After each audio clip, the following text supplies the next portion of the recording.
Ahead of the upcoming festive season, Border Management Authority BMA Commissioner Dr. Masiapato has outlined the authority's readiness to handle expected high traffic volumes, which are projected to surpass pre-COVID-19 numbers. Dr. Masiapato explained that each port of entry develops a festive season operations plan, which is submitted to NATJOINTS for national integration before being rolled out as a coordinated national strategy. He also hinted at potential interventions, and this is to address issues related to frequent travelers' passport stamping. SABC News Correspondent in Maseru is Rapelang Radebe has the story. Maseru Bridge, Fixback, which are the ports where we are now, they are also included in the process.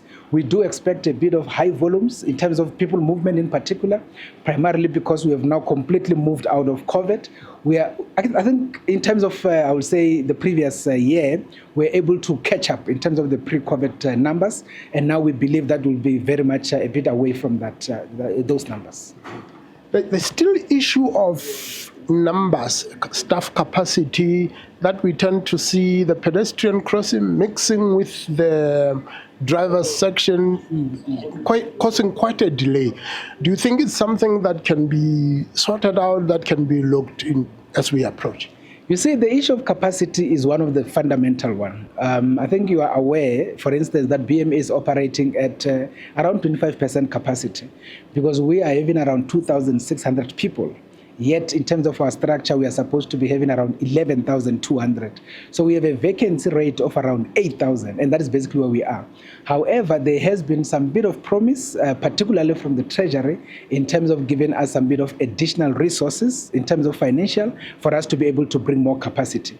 So that is one problem that is almost everywhere. I mean, Maseru Bridge, I know that there has been more issues. So what we basically do in those instances, we try to even get colleagues to come and work overtime, so that they can be able to complement, the ones that are actually on duty. So those are some of the things that we actually do to be able to deal with the situation. But now, because we are going to festive season and all ports actually becomes busy, it becomes very difficult. But what we do, or what we have done, for example, in OR Tambo, we are actually trying to get some additional capacity from Gauteng government. In the Western Cape, we also get some capacity from Gauteng. So those are some of the other measures that we are putting on the table to be able to deal with the issues. And finally, the issue of the passport stamp. Everyone is crying, especially for frequent travelers. Do you think there is a mechanism that can be used? The cost of producing a passport is astronomical. And if I go through a Mexican passport in 1 year, I'm sure have you checked on modalities to work around that?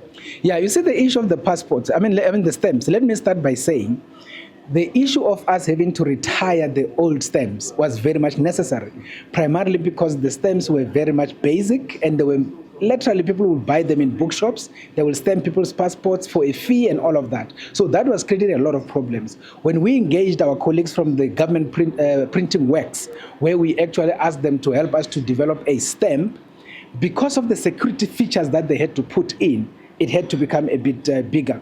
Instead of making it to be just 4 corners, we make it a hexagon in a way.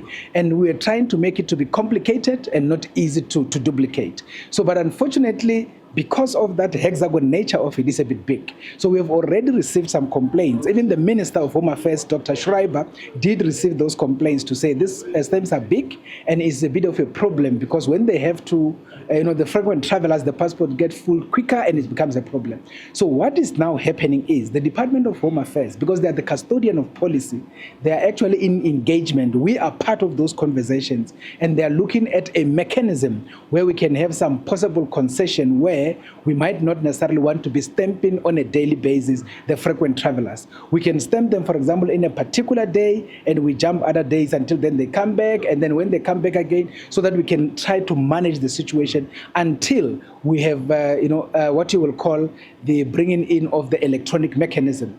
Because remember, once we implement fully facial recognition, we will no longer be doing passport stamping. And those are the plans that we actually have as we speak.